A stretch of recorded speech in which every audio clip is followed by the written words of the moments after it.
or sound recordings is not under the council's control.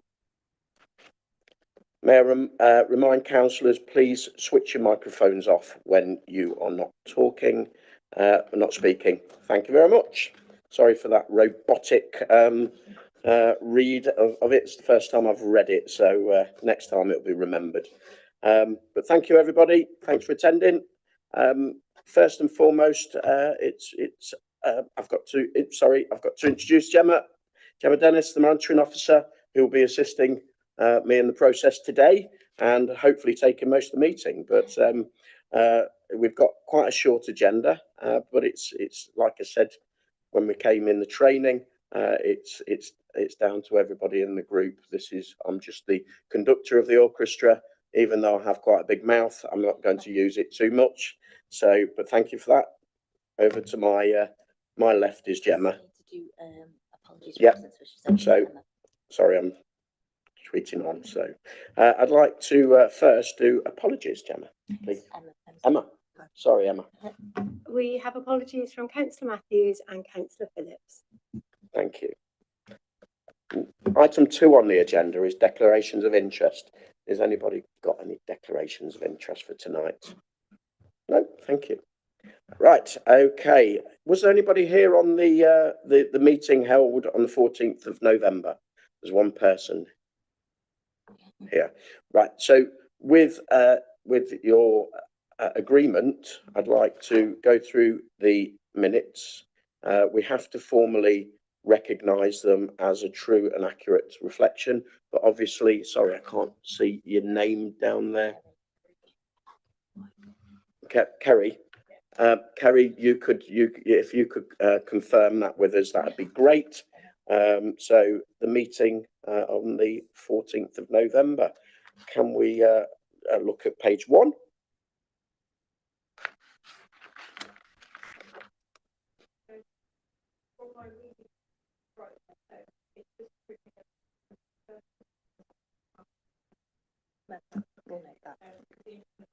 Yep. Thank you. Good point. Very good. Thank you. Anything else on page 1? No. Page 2? No. Page 3? Sorry. Just obviously a new member. It does mention that that sort of training was identified for councillors on the committee, and I wonder if was that incorporated into the training that we had as new councillors. Oh, sorry. Which particular bit of training is it you're looking at? Cases and work update. No, you're right. So code of conduct training was organised, which was done prior to the election for existing members at that time. And then you're quite right, training was done as part of the induction. And I'm actually going to cover that in the update report. So.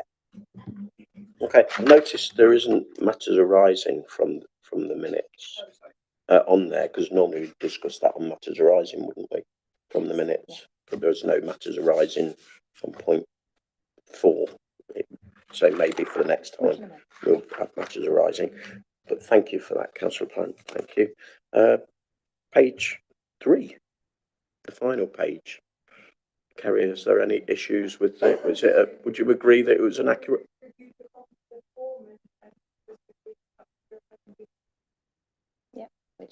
Brilliant. So can we agree that this is an accurate reflection other than the one amendment? Brilliant. Okay, all those in favour? Okay, we recognise it as an accurate reflection. Thank you. I need to sign them off, do I? Yeah, do I just sign this one? Just anyway. Thank you. Okay. Right.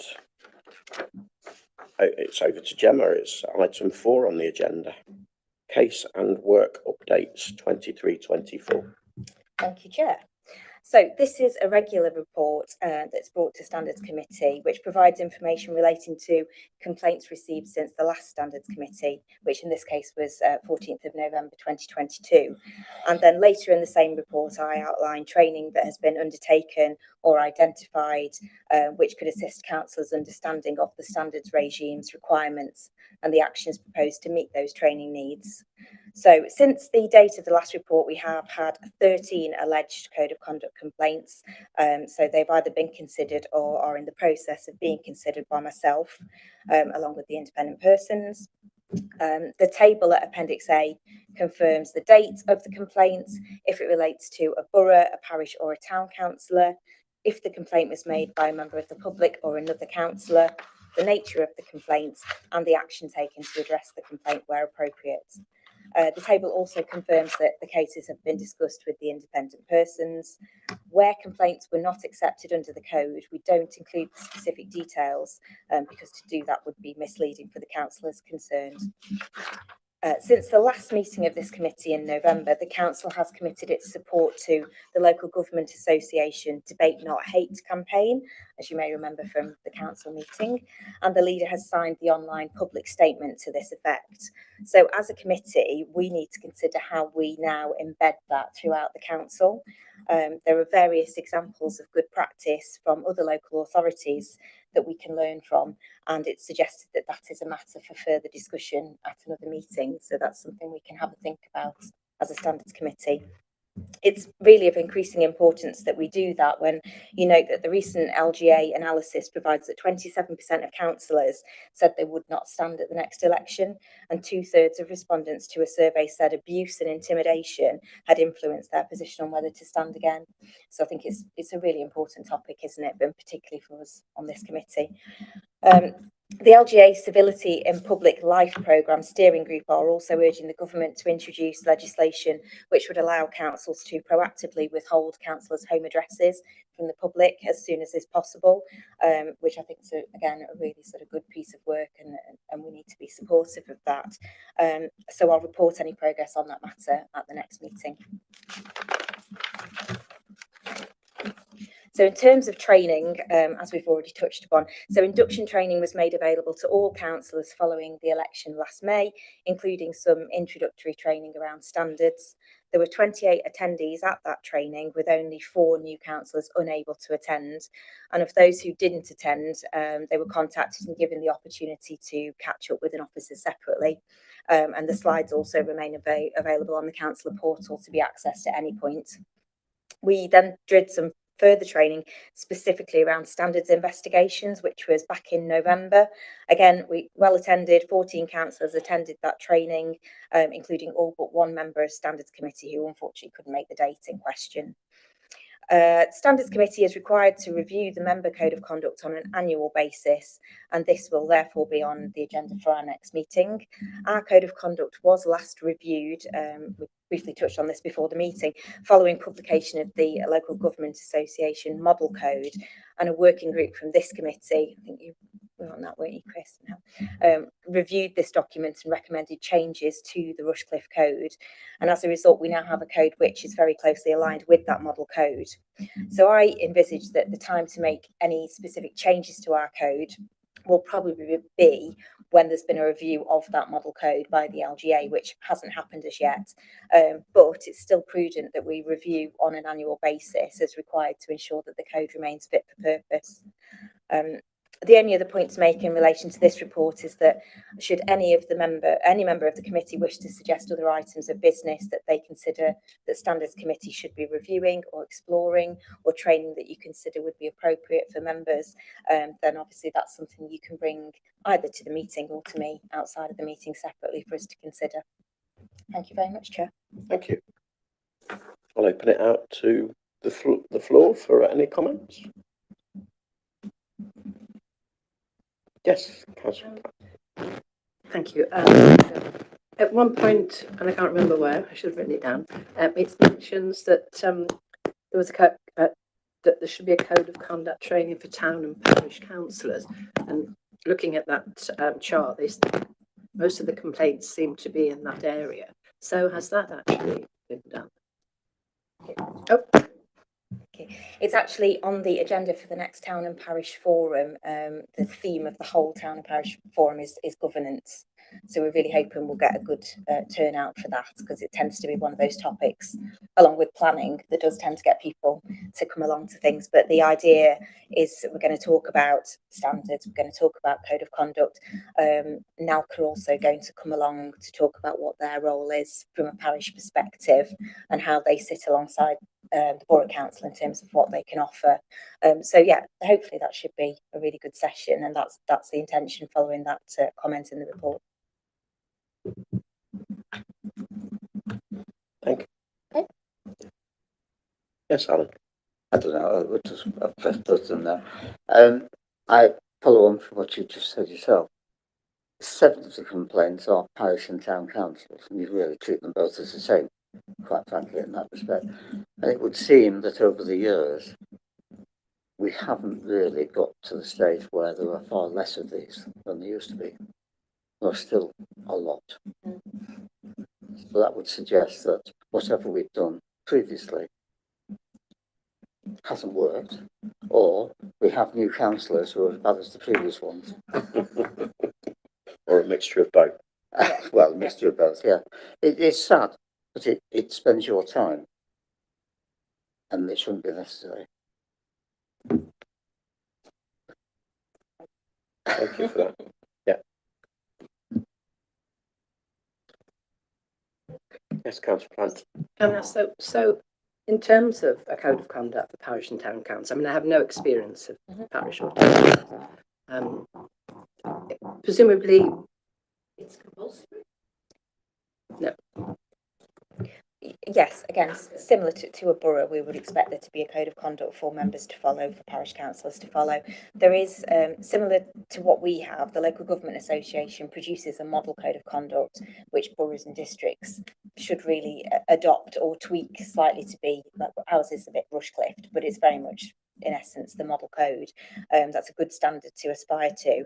And similar with parishes, the National Association of Local Councils have a code of conduct for parishes, which they would recommend parish and town councils adopt and sign up to. What I tend to find at Rushcliffe is that we've got some who have already done that.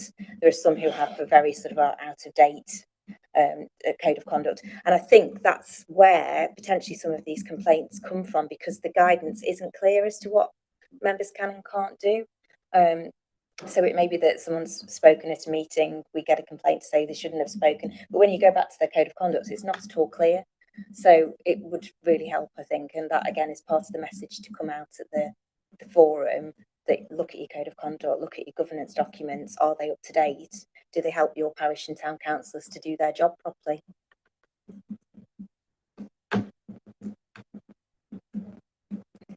Yes, Carrie.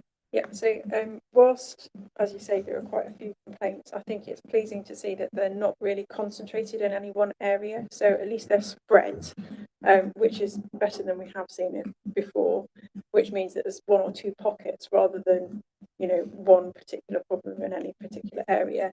And the decision dates compared to the dates received are showing that people are getting satisfaction quickly. So the complaints process is getting back to people within a few weeks. So you make a complaint, you hear what's happened, and that whole process is over within a few weeks. So I think that's really pleasing to see that members of the public are getting answers quickly, even if it might not be the answer that they want. Thank you. Yes, Councillor Bird. It's left-hand button, isn't it? I wonder how many people don't make official complaints because they know that we have no teeth. I suspect there would be more if we had some teeth that would actually be used. But an awful lot of these concerns and complaints are actually Mr. A against Mr. B because they don't like each other. That's certainly my experience from town and parish. But the fundamental I see as the problem is we have no teeth.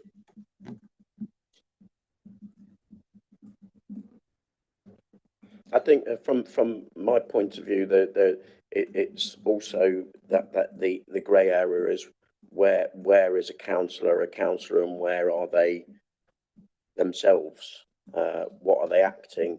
And that's very grey, because when you take on a role as a councillor, as a public official, then really wherever you are that person technically, but it's not viewed that way by policy. It's when you're when you're conducting your council business as a councillor. So, you know, you a lot of people can do pretty unpleasant things in their life with their neighbours and things like that, but it doesn't reflect on them as a councillor. And it maybe moving forward, it should, if we ever get any of those proverbial teeth, Councillor Bird, it would be nice to do, but that's often what I've experienced. Councillors doing things that people wouldn't ordinarily do, the average person on a bus in a public area, but they're still councillors because they're not doing it as a council.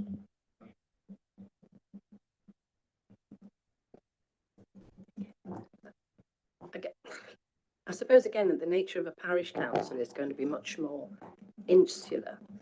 I mean, there are going to be people who are living next door to one another, etc., etc. So it much unlike a borough, and certainly unlike a county, etc., etc.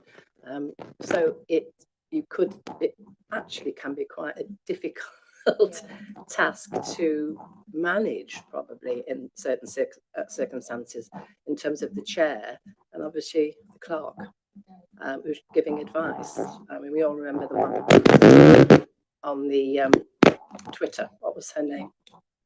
Oh gosh, a couple of years ago. And she wasn't actually a councillor. But anyway, so I think it is probably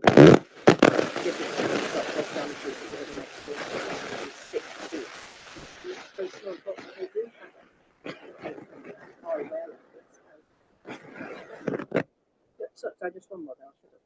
In terms of the chart of the complaints that we've got, so is there a specific timeline? I mean, yes, they are by and large responded to quickly, but is there a timeline actually laid down, or as and when? No, I personally, since I've been in this post, I tend to try and get back to people as soon as I can, get the investigations underway, consult with the independent persons, because it's not nice to sit waiting when someone's made a complaint about you. Equally, from the person's point of view who's made the complaint, you want to know that somebody's doing something about it. So as far as time allows, and some of this is dependent on getting information back, looking at minutes from meetings, potentially, perhaps, getting a response from somebody to a suggestion you've made. So it's all slightly dependent on other people, but I tend to just try and deal with them as quickly as possible, just so that people aren't left wondering for months what's going on with it. I think the other points I'd make, totally agree with you, the teeth are not great, but we don't tend to try and use the teeth anyway. It tends to be more about education, training. Those are always my go-to options for how do we resolve this, as opposed to sanctions, because if you can work through it with people, and often it is not about understanding the role, what you should and shouldn't do, and having those discussions to try and understand where people are coming from, often will resolve the situation where it's perhaps one person who's got a problem with another person. So we always try those routes, but I do take your point that if those routes don't work, it can sometimes be quite difficult with the powers that we do have. So Thank you. Any other comments? Yeah, can I ask a question? If a member of the public has a go at a councillor on, for example, Facebook or something like that, do you have any powers, or does it come down to legal or civil actions? I don't have any powers in those situations, unfortunately. But that again is where I would come back to the Debate Not Hate campaign. It's about trying to give you as councillors the tools to tackle that, and also to make sure as a council we're supporting you if you are, subject to something like that type of abuse. But you wouldn't support financially for a court case? No, sorry. Wow, that would be a Actually, can of worms. having said that, aren't you technically an employer, and therefore would have to? Can we eject this man? Unfortunately not. My standard's not good enough. His reputation goes before him. But do you want to answer that, Emma? No, the straightforward answer is no, we wouldn't have any responsibility, but we would always advise if you're in a position, and in fact we have advised councillors, you know, speak to the police. You know, at the end of the day, if you are suffering from abuse, intimidation, then they would be the first port of call. So. And is Councillor Bird correct in saying, are we technically employees? No, you wouldn't be employees of the council. You're elected representatives. So that's answered your question, Councillor. I think for health and safety, with Yes. those sort of considerations, technically, you could be considered, but certainly not for civil actions like that and employment actions.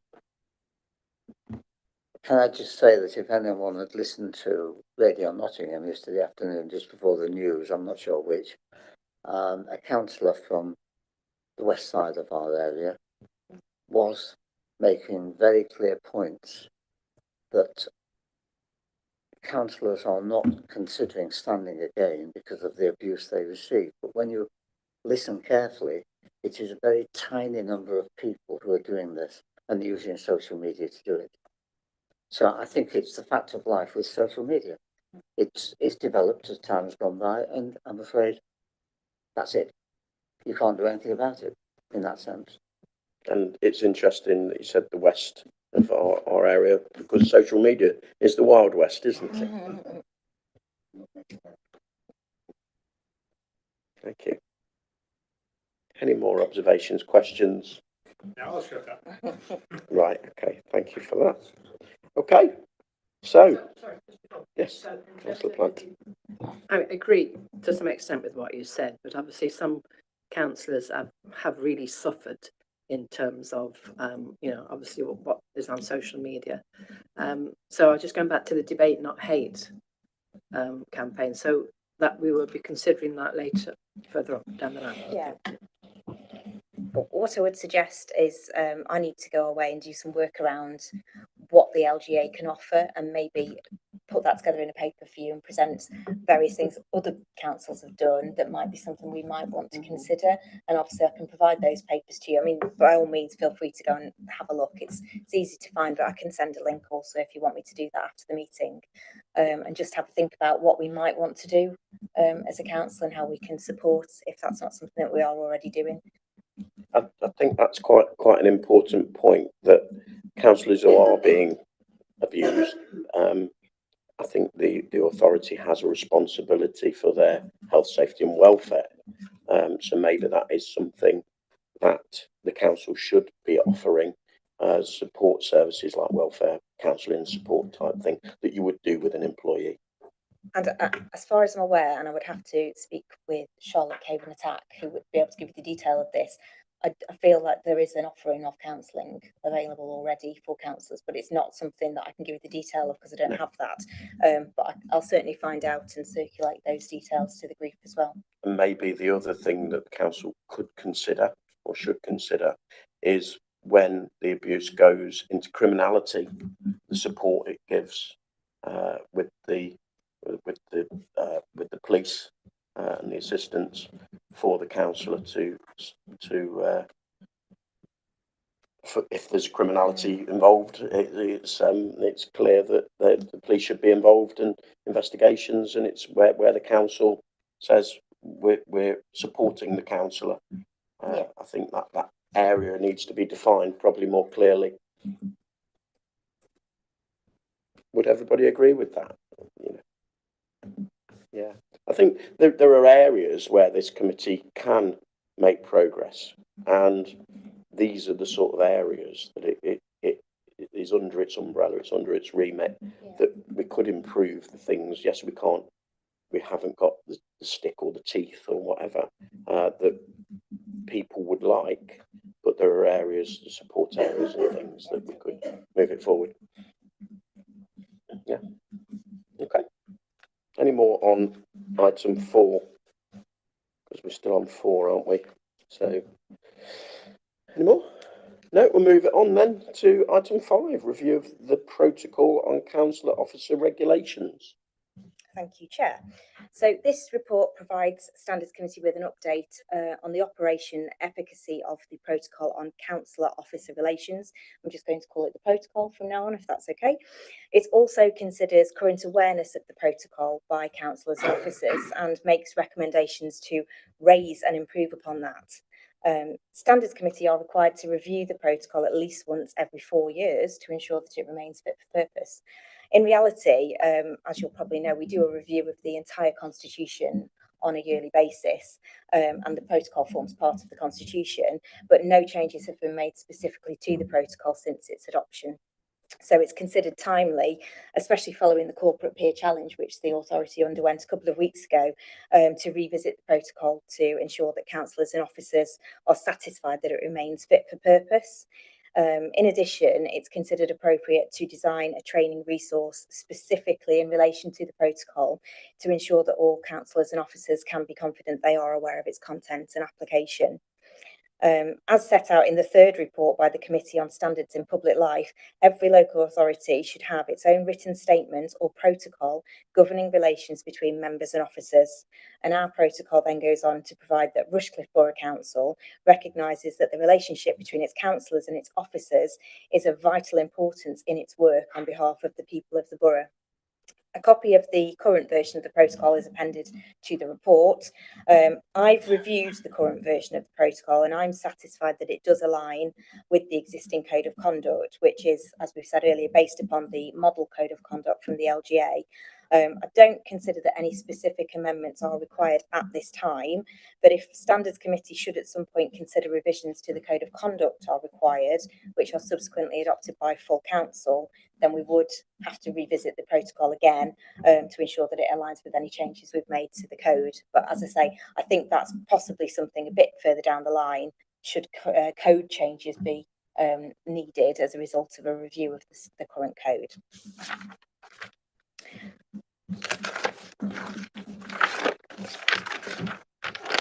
The member induction programme, which was last rolled out obviously during the election in May, included a session dealing with conduct and ethical standards issues and did include reference to the protocol. And in addition, the induction for officers from the council refers new staff to the employee code of conduct, which in turn makes reference to the protocol as well. But it is considered there would be benefit in providing a training session specifically targeted at providing greater clarity about the roles of councillors and officers.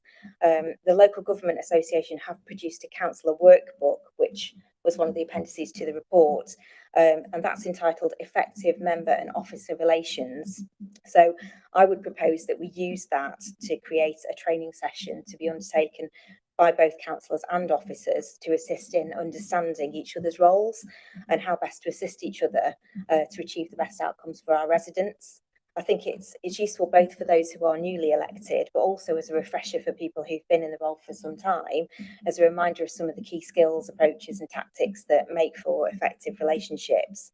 So we would actually be going one step further than the LGA workbook, which is aimed just at councillors understanding really what their role is and what officers do. But I think officers also need to be involved in understanding what councillors do. It's about the motivation behind putting yourself up for election, why people do it, what they want to achieve from it. And I think officers understanding that will help them to help councillors to better achieve that. So yeah, I would appreciate any comments members have about the existing protocol and the proposed creation of a training resource, and any thoughts about how that should work in practice. Thank you. Thank you. Yes, Kerry. So obviously had a quick read through it, and I think there's a couple of things where I think either in the code itself, the protocol itself, or in the training would be good to include. So we've got a definition at the start of what a councillor is, what an officer is, and then halfway through we throw in the term staff. Well, what staff? Is staff an officer? Is it something different to an officer? So I think we just need to make sure that if we're using words that we define them, because I wouldn't know what you. So who is staff and not any different to an officer? So if it said officers in brackets, or staff, yeah, if so we're using then the you're terms referring to the interchangeably, staff, then but it's just another term that's thrown in, and you just say together, you don't just Yeah. keep it councillor and officer. Yeah, That's- so that's just a good. bit of clarity on that. And I think where we're missing in a number of parts is signposting on what people should do. So there's a number of, I can forward these on afterwards, obviously, but there's a number of sections where it says like, oh, well, you need to refer that to who, how. And there's a section where you need to refer that to your senior manager. But what does the senior manager do with that? Are they magically meant to know? So it's the organisation and arrangements you're actually talking about, Yeah, to because how you make that policy work. A code and a protocol is great, but you need to know, well, if you are having difficulty, it says refer. Well, if I don't know where to refer to, that doesn't help me. Okay, yeah. And that's why I say I don't know whether that's for the protocol or for the training, but that sort of signposting is what I think, you know, a person referring to the protocol who's seeking support, that's what they're looking for. Yeah. They're looking for, what do I do? Where do I go? And I think in a few cases we could do with adding that in. Yeah, thank you. Thank you, Karen. Anyone else? Yes, Councillor Plant. Yes, I fully support what the Kerry has just said, without a doubt. And also, obviously, I read it, and I found it a hard read, to be honest. And I was just thinking that if I was a new councillor, it's just too much. I mean, I appreciate that you're trying to cover every eventuality in terms of that relationship both ways, but it needs face-to-face training, I think, actually, to actually emphasise the points. Maybe a simple guide. And a reduced simple guide. Yeah. I don't know how you would do that, and I'm not saying that would be an easy thing to do, but I do think it would be a very dense and difficult read if I was I'd just been elected and I was plonked in front of a committee and I didn't know, and I had questions and I didn't know who to go to and where to go to. Yeah. And I think your point, Jan, without a doubt, that it certainly is also for officers to have that training in terms of their relationship with councillors, because that can be, you know, it's a very important part of their job that they get it right, just as much as obviously we also get it right in terms of our relationship. So, but it's too much for, I think, for people to take in and know where to go and who to ask. Yeah. Thank you. Thank you, Liz. Yeah, Sorry. The LGA, I thought, I just skimmed through that and I thought that was an excellent tool as well. Yeah. To use. Having been an officer myself for quite a long time, and obviously a councillor for a fair time, I think the us and them exists a lot in local authority. Almost the pariah type. And I think at Rushcliffe it is less so. It's still there, there's still pockets, and I think that would be great because we are a team. Absolutely, we're a team, and everybody understanding where they fit in that team is really important to move the authority forward for our residents. Yeah, so totally support that without a doubt.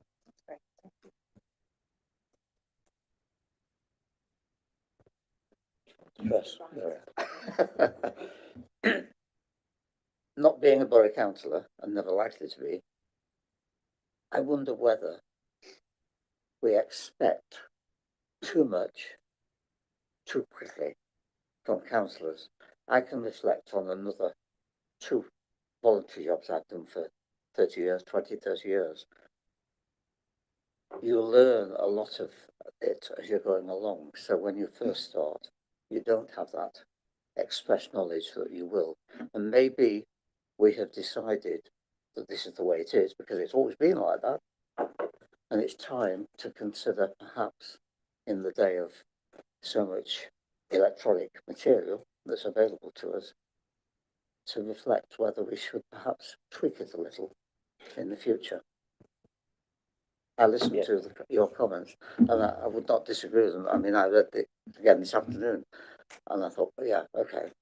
But it's a lot. And if you were a new councillor, and I've listened to people who were parish councillors and became borough councillors, and they said to start with it was too much, quite frankly. Yeah. They really struggled with it. And it's not because they hadn't got the intelligence to pick it up.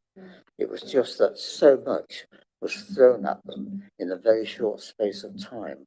I think one of the major ones that new councillors have issues with is what is a borough council function, what's a county council function, and they really struggle, and parishes often struggle thinking the borough councillor is responsible for X and they're not. Like, for argument's sake, trading standards, who knows whether that's a borough or a county function? I know, so an ex-officer, but generally people, so it's that, and you're right that people do have an expectation of councillors.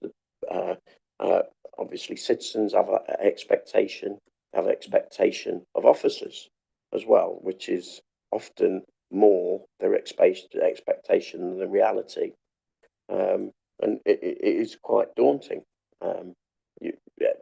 Almost people expect a councillor to be their secretary almost. I've had people saying to me, well, can you send me that number? Well, no, I'm not your secretary. This is what I recommend you do. Go on the website and try and empower people for themselves to then signpost people. But yes, you are correct, and it is very confusing often to new councillors. Any more comments? Yes, Chris. I'm sort of asking myself a question here, sitting listening to all this and trying to tie the bits together. What we've just been talking about is the relationship between councillors and officers, but not the relationship between councillors and the authority. And coming back to the discussion we had before about whose responsibility is it to ensure that, for example, there is access to counselling, whether there's any legal things, that's a responsibility not of, well, it would be of some individuals. I doubt at the moment that it's in anybody's job description. Perhaps there's some way of tying the two things together, of defining in more detail what the responsibility of the organisation is, and the relationship between the organisation of the councillors, as well as the relationship between the individuals in the organisation and the councillors. Yeah. It might help reassure the councillors in particular that they would know that the council has got thought and responsibility for these things and where to access it. Yep, I totally agree. And generally, policies are split into three parts: policy, organisation, and arrangements. And I think often we get lost in the policy rather than actually doing the organisation and the arrangements. Policy, this is what we want to do. Organisation, this is how we want to do it. And the arrangements is this is how we're going to do it. And I think we overcomplicate it, but that's the three elements to effective management, really.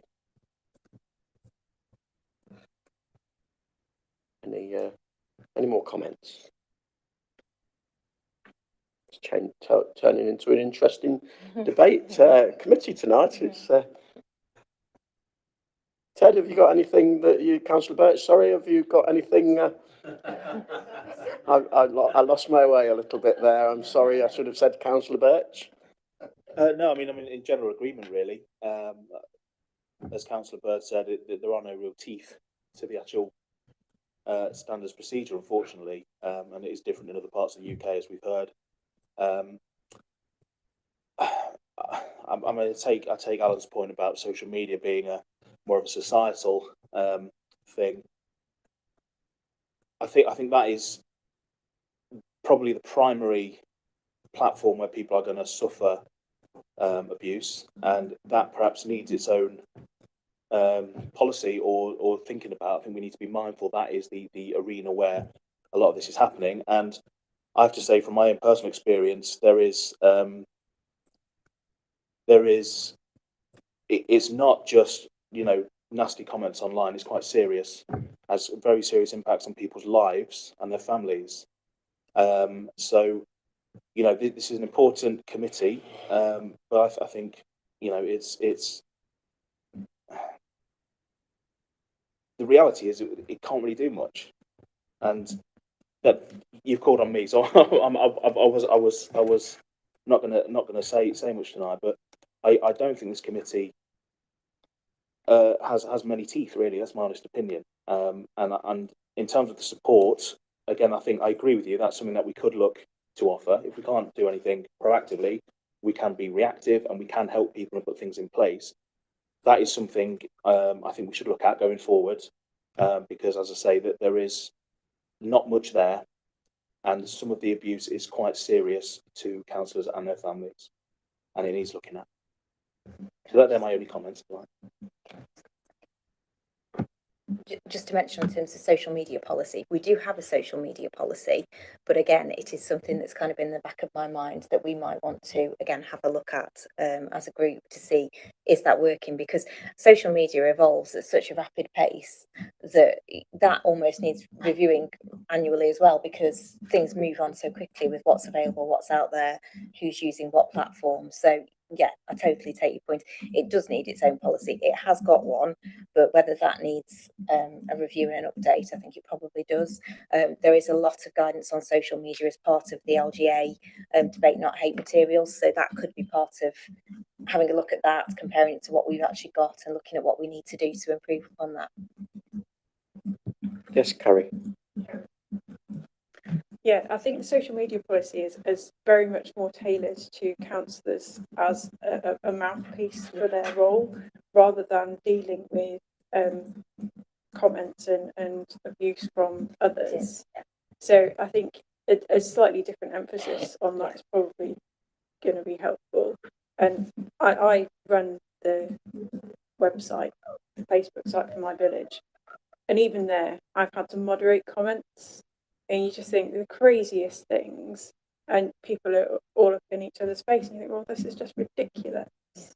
So it's I think that change of emphasis is really important.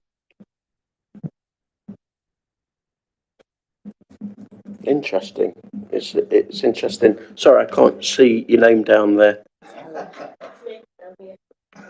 Helen, have you got anything to add? Thank you. The only thing I would add in terms of the discussion about having no teeth, I think what the Standards Committee is able to do, and certainly with the independent persons working with the monitoring officer, is provide that constructive challenge on a regular basis. And I think whilst we may not have sanctions, as Gemma said before, personally, I don't think it has to be about sanctions. I think it should be more about arbitration and mediation. And I think that's what the Standards Committee, through its monitoring officer and the role that Chris and I provide here, hopefully do on RBC's behalf.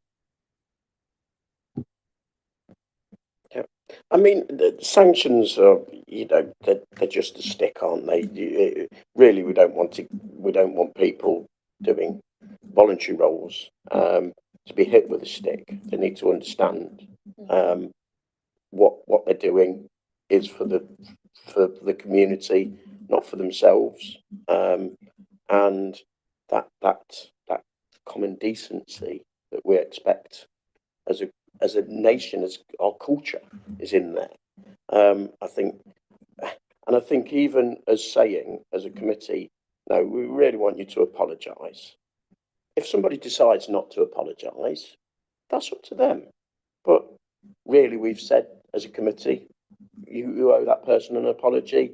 That person then feels that they've got some recompense for their complaint, even with an apology, because often people are not looking to hang them and flog them.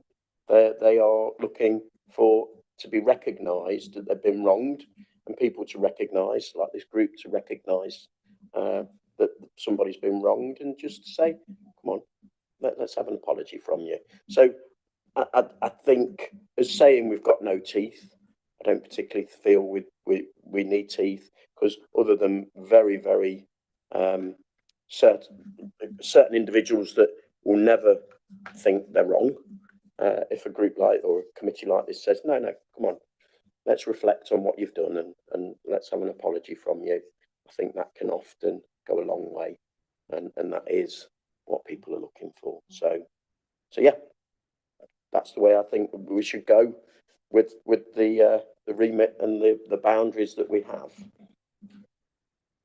I think in some ways you're absolutely right, and that the majority of people having done something wrong and been recognised by this committee as doing something wrong, would be heartbroken to know they've done something wrong and would immediately apologise. But of course, the people that are the problem are the ones you said who don't recognise they've done anything wrong. And those there is no easy solution to. My personal opinion is we need teeth. I would not like to use them, but I think they have to be there. And it's for that very small majority who are not prepared to admit they've done something wrong. Depending on what they've done wrong, we do have, there are cases where Rushcliffe have taken councillors to account and actually the teeth are there, but you've got to be pushed into that corner. Yeah, so the teeth are there, but I still think common decency will prevail in most cases. Yes, Carrie. Yeah, as a member of the public, I think that most members of the public are after recognition of their complaint and something being done. They won't have read through the intimate minutiae of what the Standards Committee can and can't do. They're just after somebody to recognise that there's a problem and that there's a solution recommended. I mean, don't forget this committee is a public committee. So if we're asking somebody to apologise, that's a public apology, isn't it? That's almost teeth in itself. In my view, I wouldn't want to see that I've asked to apologise publicly, because that means that people think I've been unreasonable. Never. No, yeah, absolutely. But yes. Just like to. You keep doing that, don't you, Councillor Plant? Is it?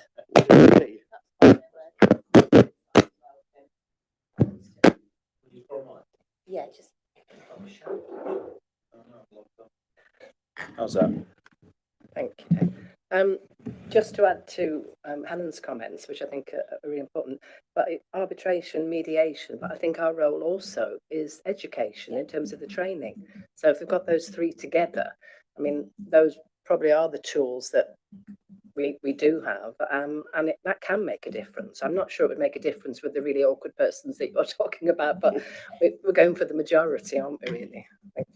You can actually say what you like because you're 10.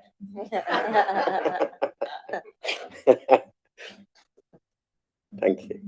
And the other thing, social media, that Councillor Birch raised.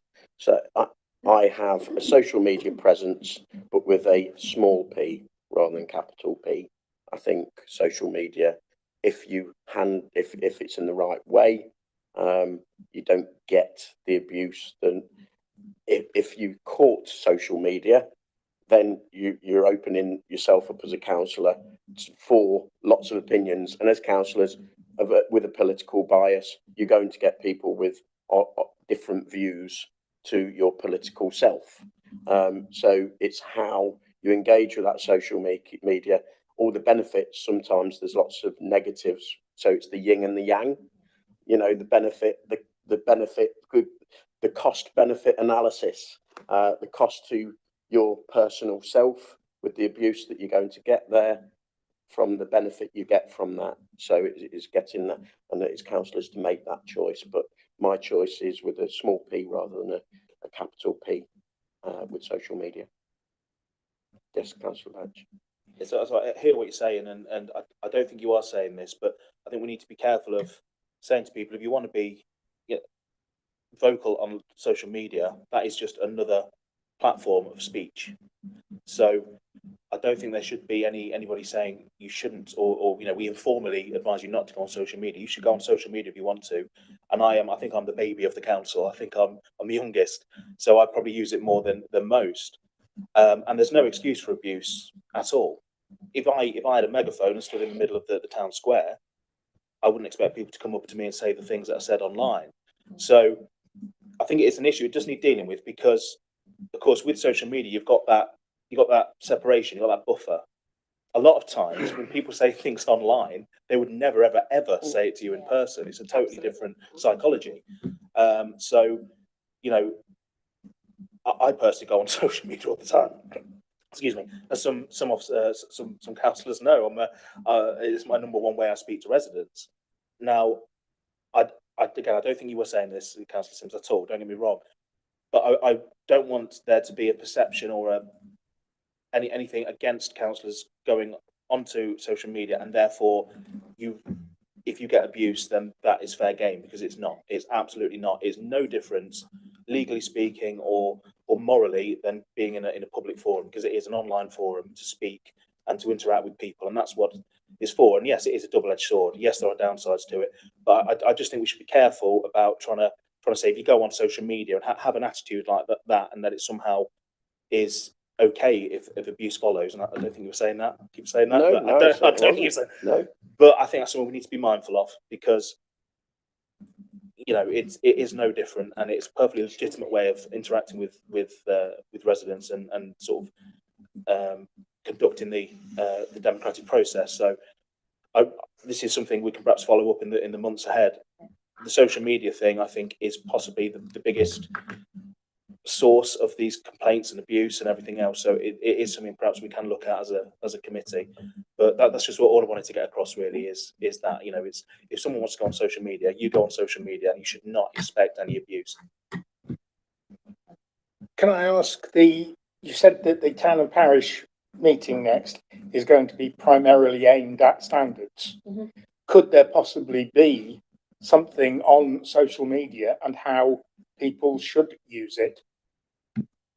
It's quite a busy agenda already. I'll ask that question, and certainly if we can't deal with it at this one, then I'll put that forward, and it could be something that we deal with, and it might be something we want to deal with once we've had a look at it in terms of borough councillors, because we might then have a bit of a better grasp of what we want to get across to the parishes. At the moment, as I say, we have a policy, but it's very much aimed on how to use it as opposed to how to deal with what you might get back from it, which I think is what we need to develop. So if we look at that as a group and develop something borough-wide, we could then perhaps roll that out more widely to parishes and towns. Yeah. Thank you. Anybody else? Good discussion. Yeah. Quite enjoyed that. I know it sounds a little bit twisted to enjoy it, but yeah, brilliant. Absolutely. So that's item 5. I noticed there isn't any other business on item. Is that a normal thing to not? We wouldn't usually. The thing that I think is possibly missing from the end of the agenda would be work programme. So I think we've obviously had a discussion about some ideas, and purposely, because we're a new committee, I wanted to just have that sort of throw some ideas out there. What I would propose to do is perhaps capture what we've talked about that we might want to discuss as a group, circulate that, give me your comments, and we'll develop then a work programme moving forward for the committee.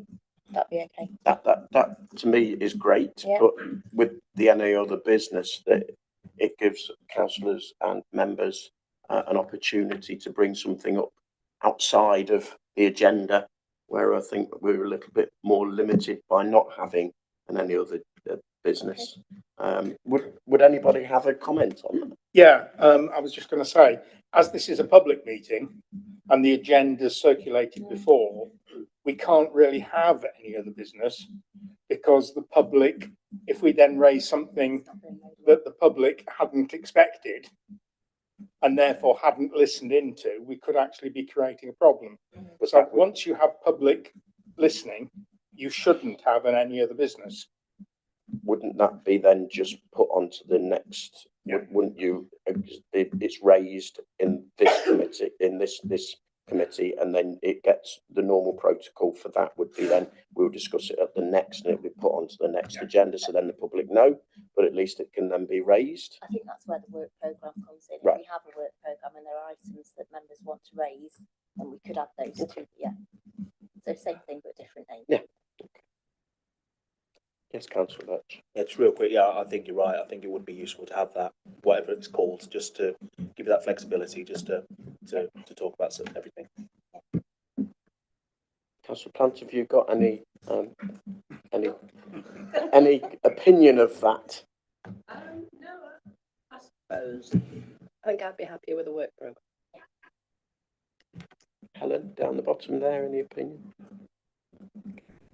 Kerry? Chris? Alan? It's out of our control as a vice councillor. Okay. I would wish to give you more work than we've got. Thank you. Okay. I suppose we're at the end of the meeting, so I'll call it officially to a close